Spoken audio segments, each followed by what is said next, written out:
ఇచ్చాం. మా సంస్థ పేరు ఆర్గనైజేషన్ ఆఫ్ హ్యుమానిటీ సంస్థ పేరు. ప్రతి సంవత్సరం 2019లో మీకు దుప్పట్లు ఇచ్చాం. అమ్మ ఒకసారి మాట్లాడు దయచేసి. అంతకు ముందు సంవత్సరం బట్టలు కలెక్ట్ చేసి బట్టలు ఇచ్చాం. అలాగే ఈ ఆశ్రమంకి స్టవ్ లేదని అడిగితే స్టవ్ కూడా మన ద్వారా తెప్పించాం. ఇలా చాలా కార్యక్రమాలు చేస్తూ వస్తున్నాం. ఒక్క మన ఆశ్రమంకే కాదు, చాలా ఆశ్రమాలకి ఇలా బయట కానీ చేస్తూ వస్తున్నాం. 2019లో ఇచ్చాం. అలాగే ఇప్పుడు మళ్ళీ ఈ కార్యక్రమం ఈ రోజున ఇక్కడ స్టార్ట్ చేస్తున్నాం.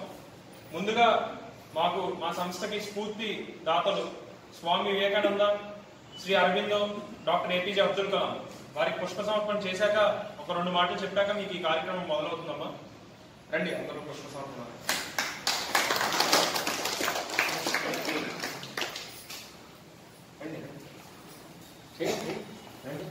సందీప్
మీరు మొబైల్ ఇలా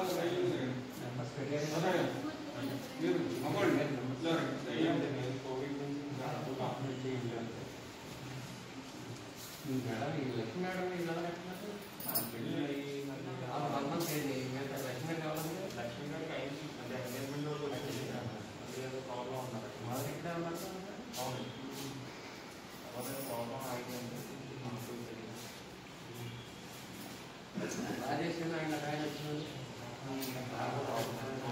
ఈ దుప్పట్ల పంపిణీ కార్యక్రమం 2019లో స్టార్ట్ చేసాం అమ్మా. ఇది ఏంటంటే బ్లాంకెట్స్ కలెక్షన్, అంటే దుప్పట్లు సేకరణ అనే ఒక లైన్ వదిలి మేము ఇలా దుప్పట్లు కలెక్ట్ చేస్తాం. కలెక్ట్ చేసి ఇలా లేని వారికి, చలికి ఇబ్బంది పడేటటువంటి వ్యక్తులకి ఇస్తామని చెప్పి ఒక లైన్ వదిలాక మాకు దుప్పటి 108 రూపాయలని పెట్టి చేయడం జరిగింది. 2019లో బాగా స్పందన వచ్చింది. అప్పుడు కూడా మీకు ఇంకా చాలా మందికి ఊర్లో అవసరమైన వాళ్ళకి ఒక 150 మందికి దుప్పట్లు ఇవ్వడం జరిగింది. అలాగే ఈ సంవత్సరం అదే స్ఫూర్తితో చలి ఈ సంవత్సరం ఇంకా బాగా పెరిగినట్టు అనిపించి ఇంకా ఈ కోవిడ్ టైంలో కూడా యాక్టివిటీస్ చేయలేదు మేము. కోవిడ్ లో లాక్డౌన్ ఉన్నప్పుడు, లాక్డౌన్ ఉంది కదా మనందరికీ, లాక్డౌన్ పెట్టారు కదా, ఆ లాక్డౌన్ టైంలో 300-350 రూపాయలు విలువ చేసే ఒక కిట్, సుమారు 300-350 రూపాయలు విలువ చేసే ఒక కిట్ ని చాలా మంది అవసరమైనటువంటి కుటుంబాలకు ఇవ్వడం జరిగింది. ఎన్నో కుటుంబాలకి మేము ఆ కిట్స్ ని అందజేయడం జరిగింది. ఆ తర్వాత కోవిడ్ ఆ ఉధృతి పెరగడం వలన ఈ కార్యక్రమాలన్నీ ఆపేయమని గవర్నమెంట్ కూడా చెప్పింది. ఈ కార్యక్రమాలన్నీ మేము ప్రస్తుతానికి టెంపరీగా ఆపాక మళ్ళీ ఈ దుప్పట్లు కార్యక్రమంతో మొదలు పెట్టాం. మళ్ళీ ఈ దుప్పట్లు సేకరణ 2020 అని చెప్పి మళ్ళీ ఒక లైన్ వదిలాం. ఈసారి దుప్పటి 90 రూపాయలు పెట్టడం జరిగింది. క్రితం సంవత్సరం 108, ఈసారి ఇంకొంచెం హోల్సేల్ షాప్స్ కి వెళ్ళి 90 రూపాయలు పెట్టడం జరిగింది. దుప్పటి 90 రూపాయలు పెట్టాం.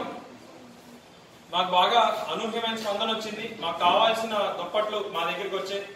ఊరంతా తిరిగి ఈ కార్యక్రమం అందరికీ, ఇబ్బందుల్లో ఉన్న వారందరికీ కూడా దుప్పట్లు అందజేస్తాం. ముందుగా ఇక్కడి నుంచే స్టార్ట్ చేసాం, మీ ఆశ్రమం నుంచే స్టార్ట్ చేసాం ఈ కార్యక్రమం. ఈ రోజున మీకు దుప్పట్లు ఇస్తున్నాం. అలాగే ఈ ఊర్లో ఏంటి, వేరే ఊర్లో ఇప్పుడు రేపు ఆకువీడులో కూడా ఎవరు అడిగారు, కైకులూరు పక్కన ఆకువీడులో కూడా ఎవరు అడిగారు. ఈ జిల్లా మొత్తం కానీ వేరే జిల్లాలో అయినా కానివ్వండి, ఎక్కడ అవసరం తెలిస్తే మా ద్వారా మేము అందజేయడానికే ప్రయత్నిస్తాం వాళ్ళకి ఈ కార్యక్రమం. అలాగే సంస్థ ద్వారా మేము ఎప్పుడూ కృషి చేస్తూనే ఉంటామని చెప్పి మీ అందరికీ తెలియజేస్తున్నాం. మీకు ఎటువంటి ఇబ్బంది ఉన్నా సరే రాజారావు గారిని కానీ లేదా రాజారావు గారిని కానీ కొంచెం మంగరాజు గారిని కానీ మీరు సంప్రదించినట్లయితే మేము మీకు అందుబాటులో ఉంటాం. మా నెంబర్లు కూడా ఇక్కడ ఉన్న వాళ్ళు చాలా మందికి ఇచ్చాం. ఇదివరకు సోమరాజు గారు ఉండేవారు, ఆయన 6 నెలల క్రితం ప్రారంభించారని విన్నాం. అలాగే ఇంకా ఇంకో ఆవిడ వాళ్ళ అబ్బాయితో మాట్లాడించడానికి కూడా మమ్మల్ని అడిగే అందరికీ కూడా మీకు ఎటువంటి ఇబ్బంది ఉన్నా రాజారావు గారికి చెప్పండి, రాజారావు గారు మాకు తెలియజేస్తారు. మేము కలిసి మన అందరం కూడా కలిసి మీ ఇబ్బందులన్నీ కూడా మేము తీరుస్తాం అనే చెప్పలేం, కానీ మా వంతు మేము సహకారాన్ని అయితే అందజేయగలం.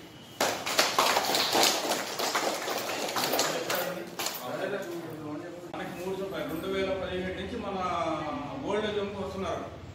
2017 నుంచి ఓల్డ్ ఏజ్కి వస్తున్నారు. రావడం వల్ల కూడా మన ఏలూరు ముందు ఫస్ట్ మంది రావడం మన ఓల్డ్ ఏజ్ హోమ్కి వస్తున్నారు. ఎందుకంటే ఎంత పెద్దవాళ్ళు ఉన్నారు కదా, ముసలి వాళ్ళు ఉన్నారు కానీ ఇక్కడికి వస్తున్నారు.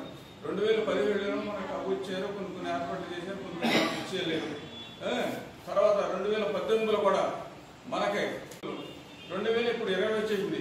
20 వచ్చింది కనుక లాక్డౌన్ వల్ల ఇంతవరకు 2 రోజులు ఆగేలా మనకు ముందు ఇచ్చేవారు. ఏంటంటే మన ఆశ్రమం కూడా మనం మంచి అయినా చెడ్డైనా కనిపెట్టుకుంటారు కనుక అది మామూలుగా పుస్తకం తీసుకుంటాం.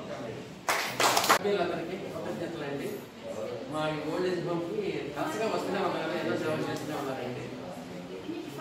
మా హోమ్ తరఫున అందరికీ కూడా సభ్యులందరికీ కూడా కృతజ్ఞతలు తెలియజేస్తున్నాం.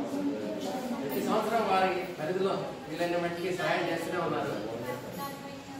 ఇంకా ఏమన్నా ఇబ్బంది రాకుండా శాతం బాధపడినట్టు విచారించి వారి చర్యలు తీసుకుంటున్నారండి. వాళ్ళందరూ కూడా ఇట్లా ముందుకు వెళ్ళాలి, సేవాభావం ముందుకు వెళ్ళాలి అని ఆశిస్తూ సెలవు.